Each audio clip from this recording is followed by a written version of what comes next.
You're now listening to the Boys in the Booth podcast with your hosts, Harper Cody, Chad Melbourne, and Casey Abrams. New episodes every Monday on Spotify and Apple Podcasts.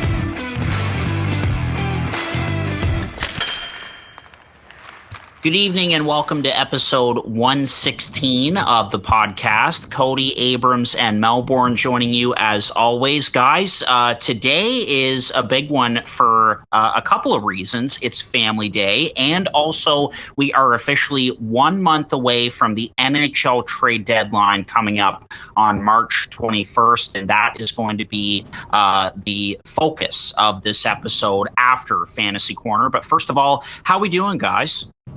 Pretty good, Harp. You know, nice to get a little bit of R&R on this weekend. It's been a busy couple weeks, and today on Family Day, I've really just done nothing but kind of take care of some things around the house and relax. You know, I'm kind of separated from my family, so Family Day is more like a me day. So nice little thing going for me today. How about you, Chad?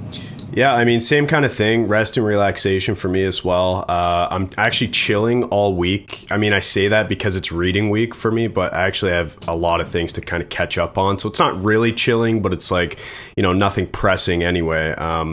So yeah, I'm just kind of hanging out for this week. And on Family Day, I spent a bit of time with Paige earlier today, and obviously I'm not with my whole family. So that's what I'm doing, and we'll be spending time later watching Euphoria because there's a new episode and Harp's into that now. So yeah, things are good. We didn't mention yet that we had a great time on our trip because we missed last week for the holiday, and today is, I guess, another holiday, but you know, a bit of a different one. Might as well come back and hang out with the guys because you're family as well. So great trip, great last couple weeks, and yeah, just in a good mood. Yeah, for sure.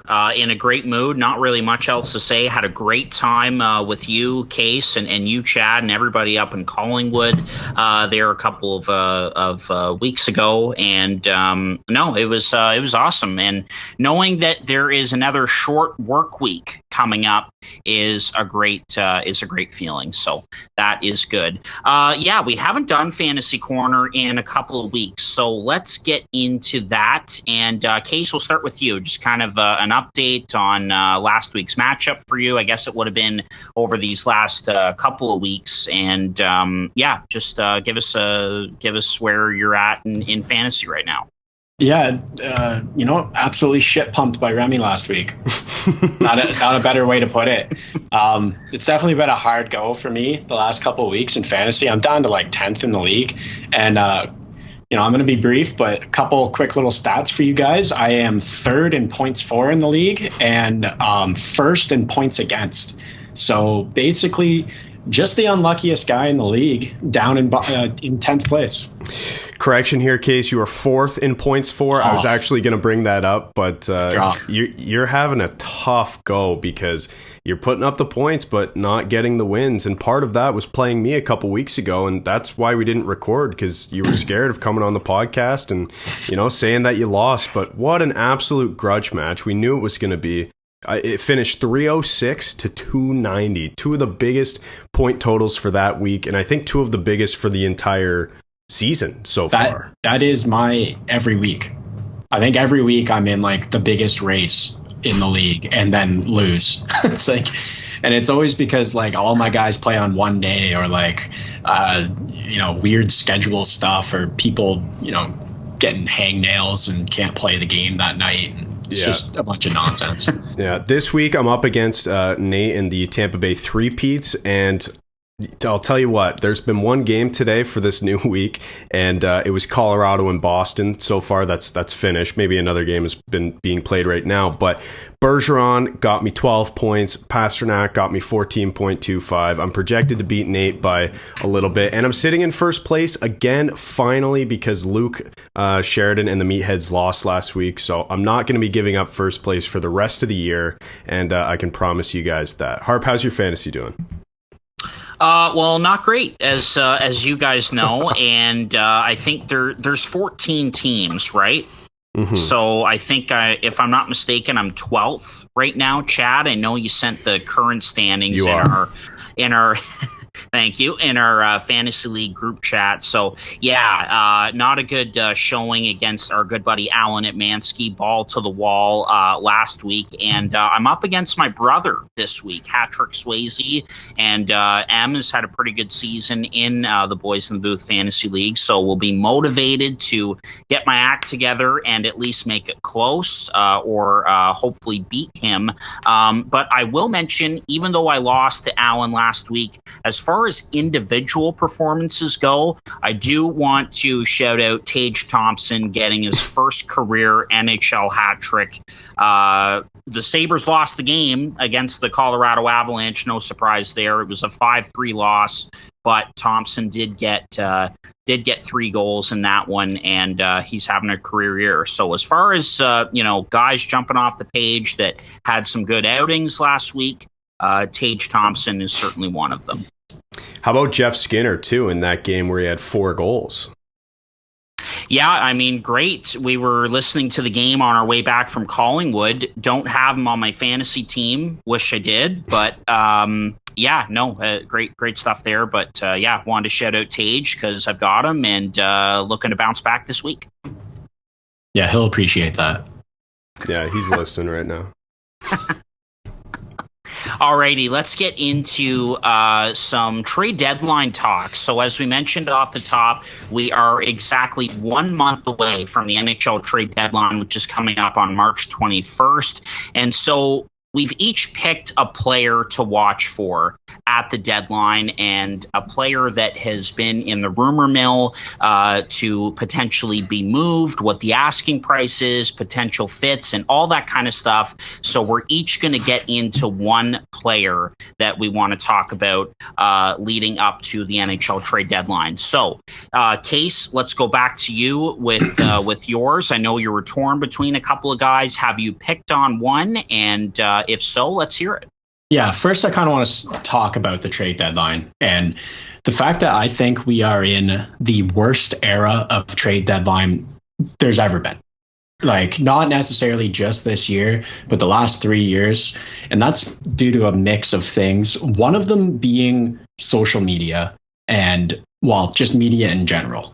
There's so much more rumors and tweets, like all these guys tweeting, oh, I think this is going to be a trade. I think this is going to be a trade. There's so much more than there used to be. Leading up to the trade deadline always used to be a little bit of, speculation that you'd hear kind of in the intermissions, guys talking about things that could happen. And then the trade deadline was so exciting to watch. Now it's like 4 months of nonsense rumors leading up to a trade deadline, and then nothing happens because we're living in a flat cap with COVID and taxi squads, and really just nothing happened in the last couple trade deadlines. So it's like, I personally think it's the worst era. Still like to talk about it. I'm still going to watch trade deadline day. It's just like, I can't wait to get out of this, this era. The only way that's going to happen is when the cap goes back to normal and teams start trading again, because social media is not going anywhere. Like our episode last year, I just kind of flipped back. I wanted to listen and see, how did we do? Nothing we said happened. I think our big guys were Eric Stahl, Rickard Rakell, and David Savard. Well, Eric Stahl is not in the league anymore. He's in the Olympics. Rickard Rakell's still on the trade talk list. Oh. And David Savard just signed in free agency. So it's like, nothing really happened. I actually listened to my part about Rickard Rakell. I talked about how Anaheim was on the wrong side of a rebuild right now. Well, I was wrong about that. I talked about how Nick Ritchie looked like one of their best players. Well, he's an absolute potato now. It's like, Rich. I don't have a lot of confidence going into this episode. I just got to let you know that. But we're going to take a crack at it and have fun anyways, right? Yeah, well, yeah, Case, exactly. Case, before you get into the guy you want to talk about or bring up or whatever, a lot of good points there. I totally agree that the trade deadline is such a dud every year, and it has been for the last 5 years. And another thing that you didn't bring up that I think contributes towards that is teams just make deals sooner now. And whether that's a consequence of COVID and wanting to get guys, into their respective cities and situated and quarantined because they used to have to do that. Maybe it's that, but also I think teams are just like, listen, why wait until the very last day and then only get a guy for 15 games in the lineup when you can just get them for like double if you trade earlier. So I think a lot of teams are doing that. The flat cap definitely doesn't help. We need some sort of luxury tax or something. Speaking of the cap, and I don't want to spend a lot of time on this, but speaking of the cap, the whole argument for the flat cap is that there's parity in the league. It creates parity in the league. Well, especially in the East this year, we have seen the biggest discrepancy between playoff teams and non-playoff teams. Like, there's not even a race. You already know the 8 teams who are in the East, which is hilarious. So if you think a flat cap creates parity, it's just wrong. It doesn't work. And also, too, it's just a luxury tax would fix that. And it hasn't even been considered. So it's just odd to think about for me. Yeah. And the last thing, along the same vein here is that there's the same problem as the housing market right now. Something has caused the price to go up. I'm being broad because I want to draw a comparison. While in the NHL, the problem is everything is too expensive. A frigging defenseman on the bottom pair is going for a first rounder. It's like the asking price for everything has gone up considerably. I'm going to blame that on the Tampa Bay Lightning because they pick up a guy at the trade deadline. For some reason, he's an absolute stud and win the Stanley Cup. It's like, how is Zach Bogosian such a key piece all of a sudden? Yeah. But so I'm going to blame it on that. But anyways, that was my little rip at the trade deadline. Hold on. Sorry, Case. Last point. Sorry, I just want to jump in. Last thing I'll say on that. And then I'll do a last point. Okay, and then I'll come back for a last point, and then Harp can do 2 more points, and then you can... Okay, cool. What I wanted to say was, you can also blame that the asking price going up and up for these players on the lack of parity, because essentially from the start of the year which teams are going to be selling at the deadline. So for the entire season, it's been like, where's Jacob Chychrun going? It's like, well, now everyone knows you're trading him because Arizona sucks, and we knew they were going to suck because they're terrible. And it's like, okay, well, now you've got 2 teams interested. Okay, a month later, you've got 8 teams interested. Okay, now you've got 10 teams interested. And it's like, it's just a bidding war because you know who's going, and you can see it over months after all these rumors and stuff. Oh, that guy would fit my system, etc. So that's another thing to add on to that. I'm done. Go ahead. I'm going to get into my player now, and you kind of set it up in a bad way because it's kind of a similar circumstance in that this team struggled. We've talked about them a lot, and we very well know they're going to be doing some trading, and it's like, what direction are they going? I'm not talking Claude Giroux. I think you think I am, but I'm not. I'm talking Brock Besser and the Vancouver Canucks. I think it's kind of a little more of an interesting player than some UFA that is going to be a rental and move on, because I think that Brock Besser is going to go to more of a up and coming team rather than a playoff contender for sure. Whereas Claude Giroux is going to be, maybe shipped to a contender, and there's going to be some salary eating and a bunch of nonsense there that I just don't have the time and brain power to figure out right now. So I'm going to talk about Brock Besser because there's a lot of chit chat about him being traded coming up to the deadline. A lot of it revolves around the Vancouver Canucks wanting some cap flexibility, and he is the opposite of cap flexibility because he's an RFA. His qualifying offer is going to be $7.5 million, and he has arbitration rights. And since Boudreau has come over, he is back to the Brock Besser of 29 goals days. Yep. So he's playing top right now, and a right-handed scoring winger is at a premium, and that's going to demand like $8 million if he doesn't get it shipped. So I think that there's a lot, and he's coming off a bridge deal. The guy's not looking for another bridge deal. He's looking for a long-term deal here, and coming into his prime, he's ready to put the puck in the net. So I'm interested to see what happens to Brock Besser. There's some talks that Vancouver has other guys they want to trade, like JT Miller, but I think that it makes more sense to hold on to Miller because he is their main driver right now. He is their team. He is my daddy in fantasy, and I think they got to hold on to him. Whereas Besser, there's been talks about trading him forever. And, you know, I've heard the rumors about him possibly going to the Devils because they've been in on him before, and returns sound like, well, they're interested in Pavel Zacha. That seems like a weird trade to me because it's like he's like Brock Besser light. So that's interesting. They also want a right-handed defenseman, so Riley Walsh makes sense. He's putting up a lot of points in the AHL right now. He's kind of like be the PP2 quarterback because Quinn Hughes. And then a couple other names getting thrown out there, a couple guys that are ready to crack a roster but don't really have a spot in New Jersey, and that's like a Fabian Zetterlund or Tice Thompson and a couple other names there. So I think there's a deal that could be made there because the Devils have cap space, and they're going to have even more cap space when we ditch PK Subban next year. So I think there's a lot of options there, and I think Besser's an enticing player to play alongside of a Jack Hughes or a Nico Hischier, a guy that you pass the puck to him, he's probably going to score if he's open. So what do you guys think? I think Besser to New Jersey makes a ton of sense, but one of the very first things he said was, you know, how Besser has that qualifying offer. He's like the opposite of what you want in cap flexibility. It's like, if you're Vancouver, if you want cap flexibility, maybe don't sign or trade for a $7 million defenseman who plays on your third pair half the time. Like Oliver Ekman-Larsson. I'm exaggerating, but God, like that to me is just like hindering their entire structure of their team. But that's a story for another day. Besser moving, I think, makes sense because you want to sell high on the guy, and you said he's been, you know, tearing it up since Boudreau took over. But also, like, when I think about it, he seems like more of a core piece on that team than, say, a guy like JT Miller. Like, for me, when we heard those stories, you know, about a month ago, where it was Miller getting mad at some of the younger guys in the room, and he didn't really seem like not that he didn't fit in, but he expected more from other guys. And I just think that Miller, you know, he brings more than Besser does. He can score, you know, and put up points and stuff too.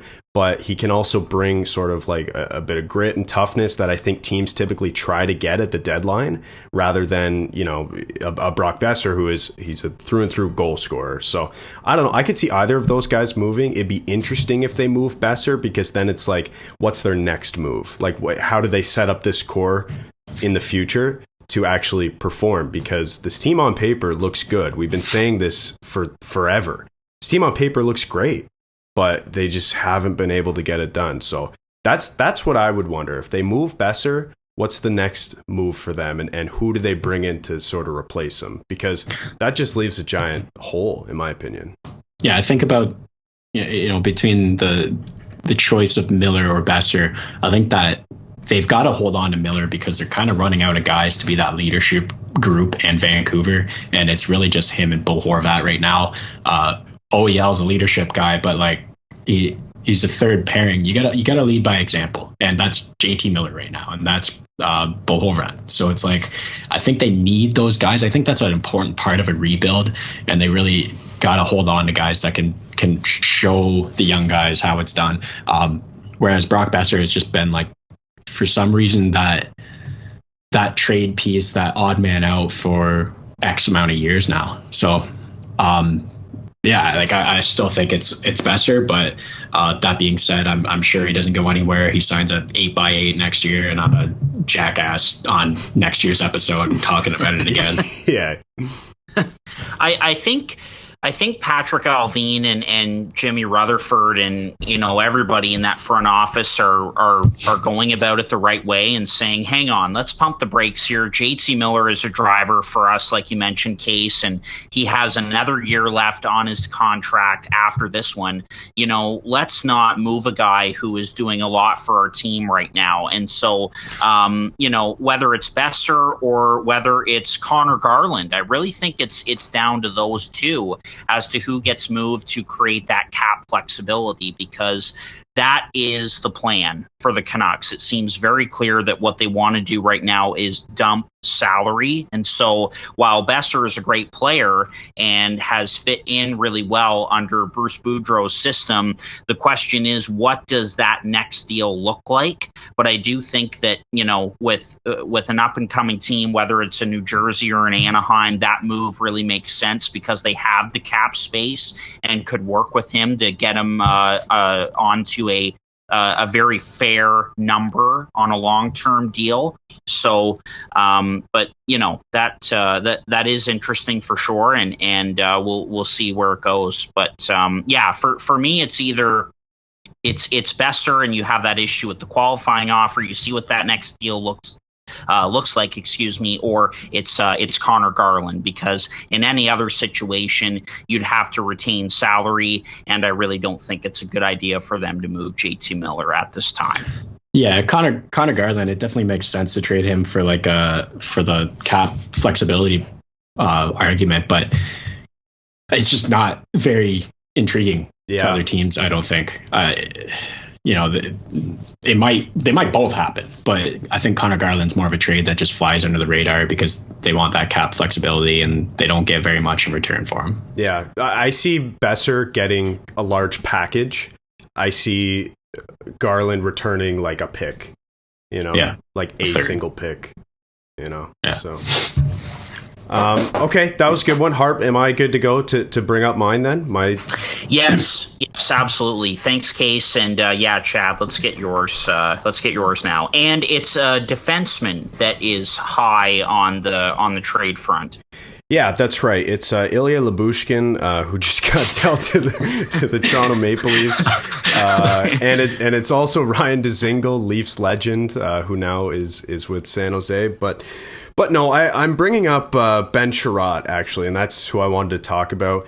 Not only Ben Chiarot, but I also wanted to tie in Josh Anderson and Brendan Gallagher. I know I'm kind of cheating, but I kind of wanted to talk about all three of those guys because I saw a post the other day, and by the way, I've seen 1,000 posts that Ben Chiarot, the return for him is going to be a first and a third, or a first and a B prospect. So it's that's astronomical. So my first question to you guys was going to be who do you think in their right mind will pay that? And do you actually think it will happen? Or do you think, by the time the deadline comes around, the price will drop a bit because teams will be scared off by the astronomical price tag? So before I talk about those other two guys, why don't we talk about that? The price for Chiarot. Normally, I would say that is absolute asinine and just a ridiculous price tag. But last year, I became a big Ben Chiarot fan, and that was mostly due to his play in the playoffs. And he's exactly that type of player that you want in the playoffs. He's hard to play against. I'd say he's a top 5 hardest defenseman to play against. And, that's super arbitrary in the way that I use the word hard. But, he really made a name for himself in that cup run last year. And I think that he was one of the biggest pieces for that team to get there. So, maybe it happens. Maybe it makes sense to happen. I feel bad for the team that does it, but I definitely think it's possible that he gets a first and then a overseas 21-year-old player that's putting up decent numbers in the SHL. Yeah. Yeah, it's a different conversation when you're picking up a guy with term. You have that contract certainty, rather than just giving up a first and plus whatever for a guy who's expiring. And but we see this all the time, and teams will do whatever it takes. I look at a team like St. Louis as a potential fit for Chiarot. A team that is clearly a contender. They're having a great season, and they want to prove that 2019 was not a write-off, that wasn't it wasn't a one-off, that they won. It's been a couple of years now, and so there's a team right there that I think it would be willing to pay that premium price for a defenseman like Ben Chiarot. And a deal that you look at the deadline and it's wow, they gave up a lot. Again, Blake Coleman and Barclay Goodrow going to the Tampa Bay Lightning. Like, wow, they gave up first rounders for those guys, but guys that end up making a significant impact in the postseason on a run, like you said, Case, with a guy like Sherrod. So there will be teams out there willing to pay that price. And St. Louis, as an example, I could see them being willing to do it. I mean, I guess, yeah, I'm with you guys. I could definitely see it because we know the asking prices have just been astronomical. But man, I'm with you, Case. I feel bad for the team who makes that deal. And if it's the Leafs, I'll feel the exact same. And you can quote me on that. Like, I think this guy at best right now is a third pairing defenseman or a second pairing on a bad team. I don't think you can trust a guy to, I mean, sure, he can log minutes, but he can't move the puck. He can't exit his zone. I don't know. Like, I'm disagreeing with that because of my philosophy on D pairings. And I think that he's like, how much better is he than Jan Ruda? And Jan Ruda can play with Victor Hedman all day long, and it's a sick D pair. So you put Ben Sherratt with someone who dishes a puck around. You put Ben Sherratt with Torrey Krug. Like, I don't think that's a problem on your first pairing at all. Fair enough. I see what you're saying. Like, I agree, but disagree. Okay, so I think he's on most teams. He's a second pairing guy. On some teams with a stud puck mover, he's a first pairing guy. So I'll rephrase then. He's not a driver in a top four role. So I'll say that. No, I think we can agree. God, no. But it's just, for me, like, if you're giving up a first, for me, it has to be a driver. And there's been some bad deals in the past. And the one that the Leafs did at the deadline last year for Foligno, looking back, that doesn't look great at all. You give up a first for a rental, Harp, like you said. So I understand where the price tag comes from. I just wonder if it actually happens, because, like, you know, like I said, this guy isn't a driver, so we'll see. The next thing I wanted to talk about, though, and it was those two guys that I mentioned earlier, Brendan Gallagher and Josh Anderson, came out the other day that neither of those guys are expected to move at the deadline. They're essentially untouchables. They're going to be part of a leadership group with this rebuilding Montreal Canadiens team. And I talked to Alan at Mansky in the comments, or in our DMs with Boys in the Booth, and we kind of went back and forth about it, because my question to that, hearing that news, was why? Why keep those two guys around when I think you could get a decent amount for Gallagher specifically? Josh Anderson, I think the contract, that's tough to trade. You'd have to eat salary. It's for a long time. You wouldn't want to do that. Doesn't make sense. But Gallagher, I think you could get a decent amount for him in return to a team trying to make a push at the deadline. What do you guys think about those two guys not being moved? I'll go first. Sorry, Case, you want to go first? No, we were just both staring at each other trying to figure out who's going to go first, and then we both went first.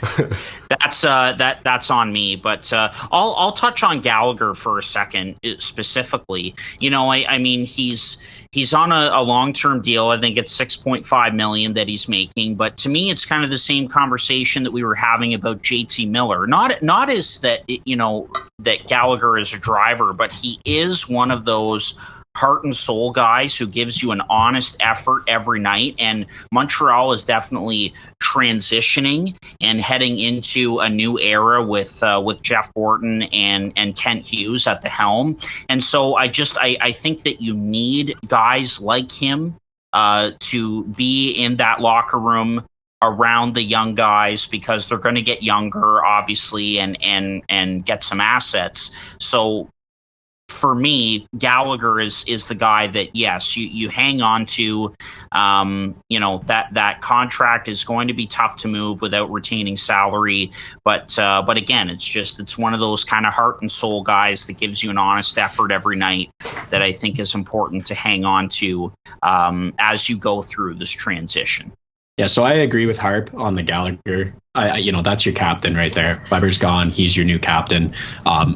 He has such great relationships with some of these young guys on the team, you know, Cole Caulfield and, you know, whoever else it may be. But I think they've kind of started shipping out all the veterans on their team, and they got to hold on to some. And that's the guy to hold on to. He's diehard Montreal. He's been there forever. And yeah, he's going to be their captain. And I don't know if he's good. He's such a heart guy for some other team if he gets traded, you know. And then I think that the Josh Anderson being untouchable is just a PR move. For me personally, I think he's untouchable because no one wants to touch him with that contract. And sure, he had a good playoff performance. I think, I could make the same argument I did about Sherratt with Josh Anderson, but I think when you look at the contract and kind of the production that he's had, he's still a good player, but I don't think anyone's jumping to trade assets to pull him in for the playoffs. And I think it's such an easy move for Montreal to say, yeah, he's untouchable. Because it tells players if you sign a contract, we're not Vegas. If you sign a contract with us, you come through free agency, you're our guy. We're going to hold on to you and we're going to do what we can with you. Even though it's mostly, he's not getting traded anywhere. So yeah, let's call him untouchable. Why not? Yeah, that's an interesting way to look at things. I hadn't really thought about it like that, but it makes a lot of sense, right? I mean, especially coming from a team who, in the past hasn't been great at PR. Maybe this new management group is kind of thinking, okay, listen, we got to make our fans happy. We got to make our players happy, et cetera, et cetera. So that makes sense when you look at it that way. Let me ask you guys this question before we move on to Harper's here. Going back to Gallagher, if you knew that you could get a mid-round first-round pick for Gallagher, would that change your mind at the deadline? Well, first of all, I think you can.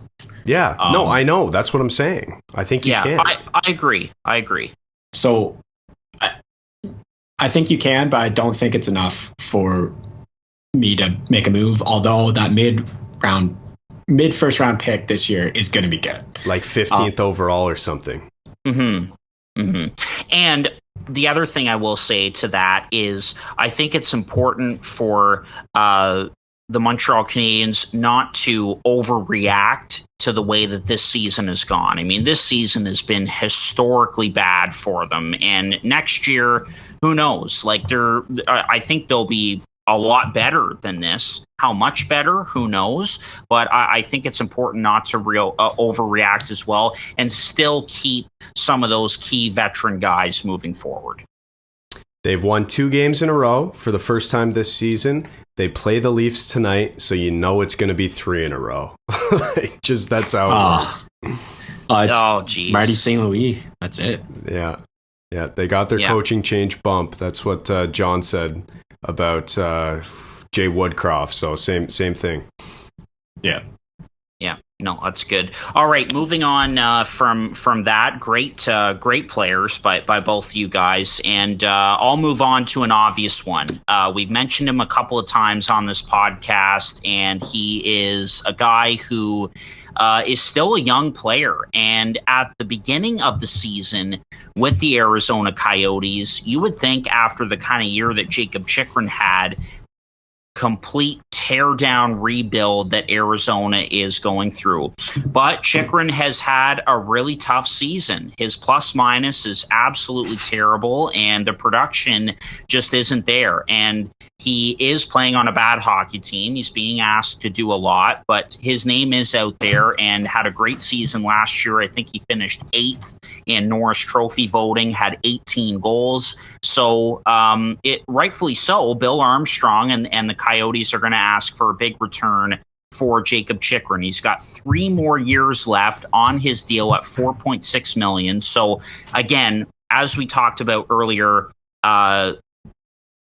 compared to other guys at the deadline who will be moved, he is a little bit different in that he does have cap certainty, and $4.6 million over the next 3 years is very attractive for a player like him that just needs to get out of a tough situation. So we know what the asking price is. It's a Jack Eichel-like return. And so you look at teams that will be able to do it. The LA Kings are certainly there, a team that could do it. The Boston Bruins are a team that's been interested. And you look at the Florida Panthers, and for me, that is the team to watch for.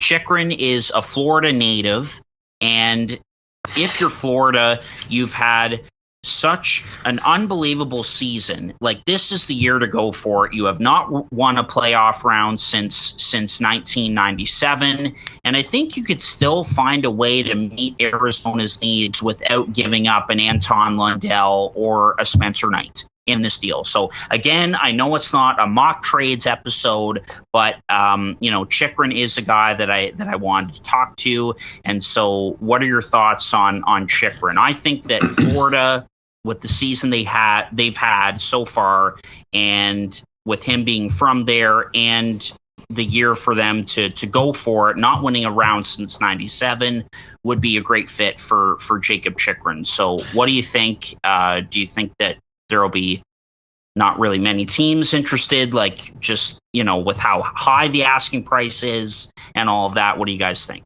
Well, of course, you're going to make some sort of connection with the player you talk about. He's a Florida native. I wouldn't have been able to tell you that. I do think that holds a little more weight if he was a UFA, because the chance of him re-signing is greater. But, take it as it is.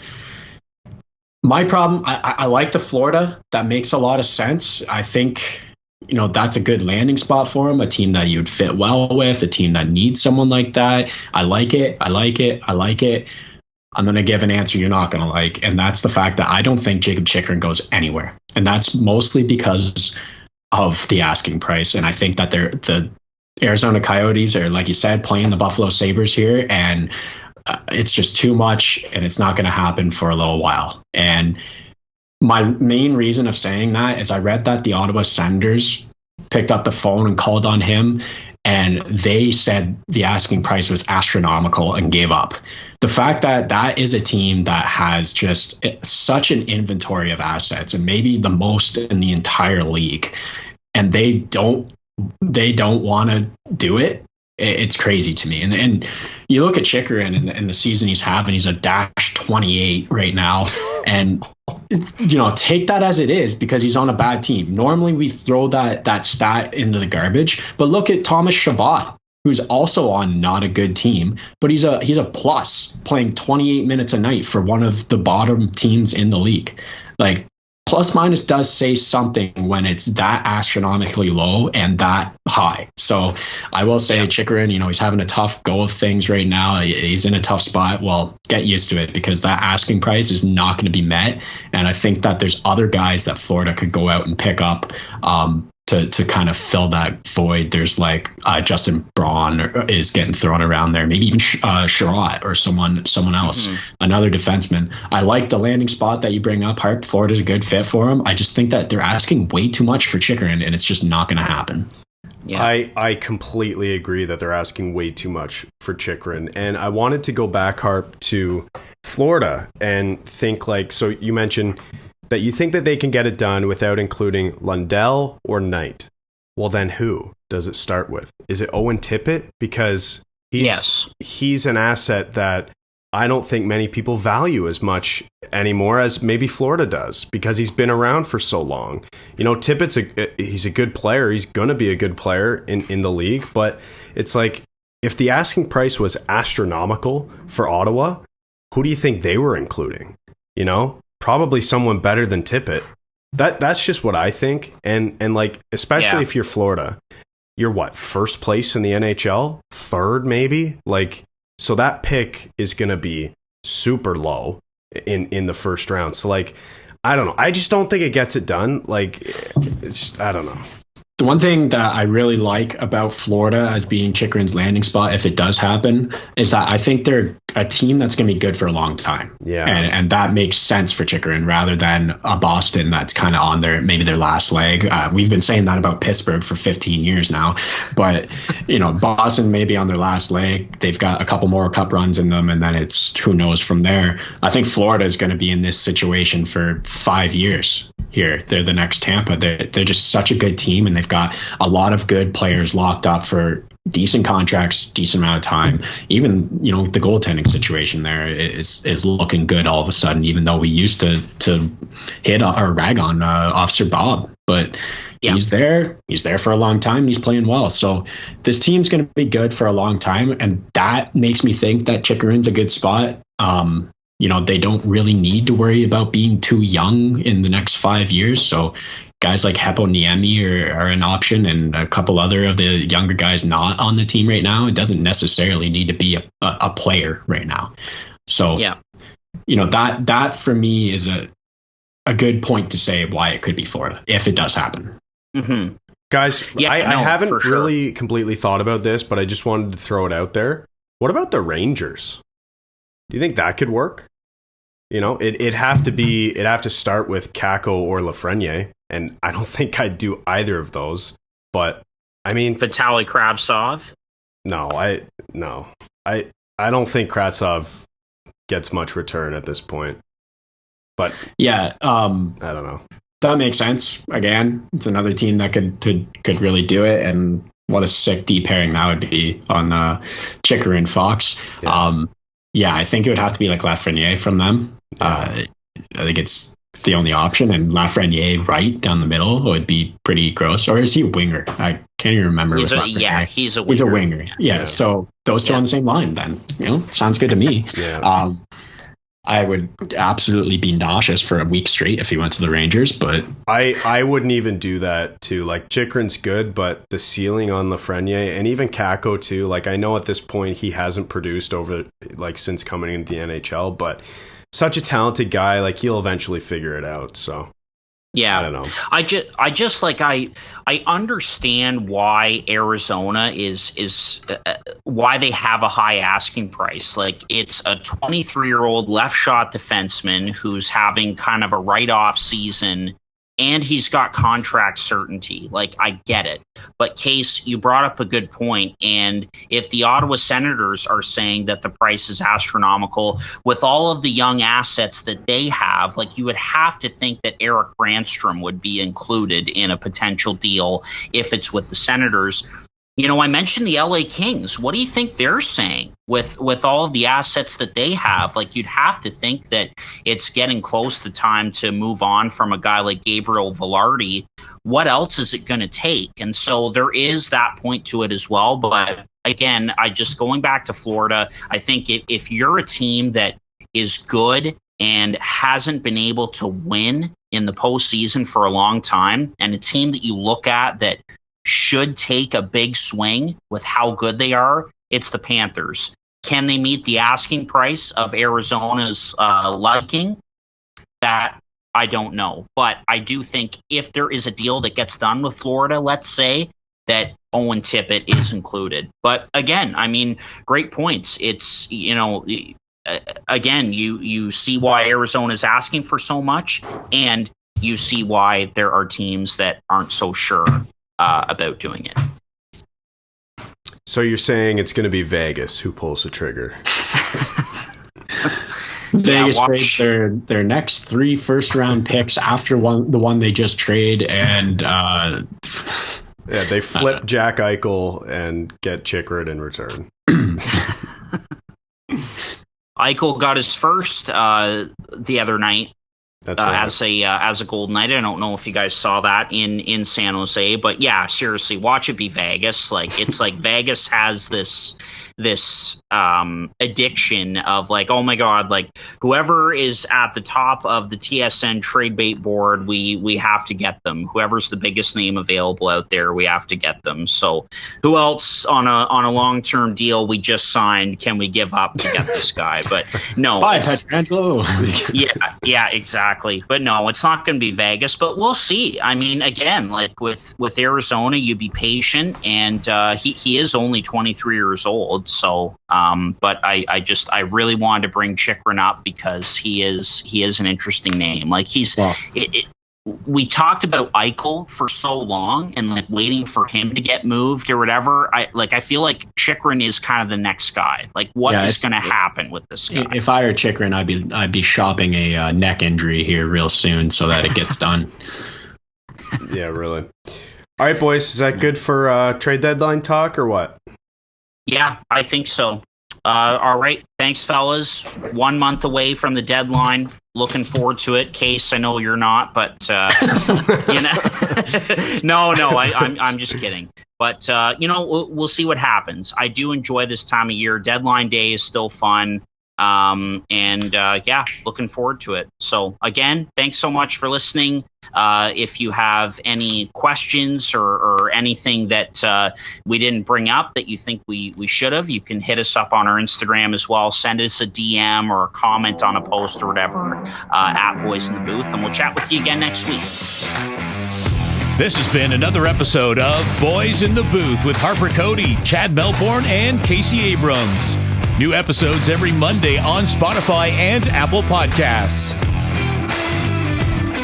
Connect with the Boys in the Booth on Instagram, Facebook, and YouTube at Boys in the Booth. Visit boysinthebooth.com for show details, and don't forget, you can become a patron of the podcast for just $1 a month at www.patreon.com/boysinthebooth.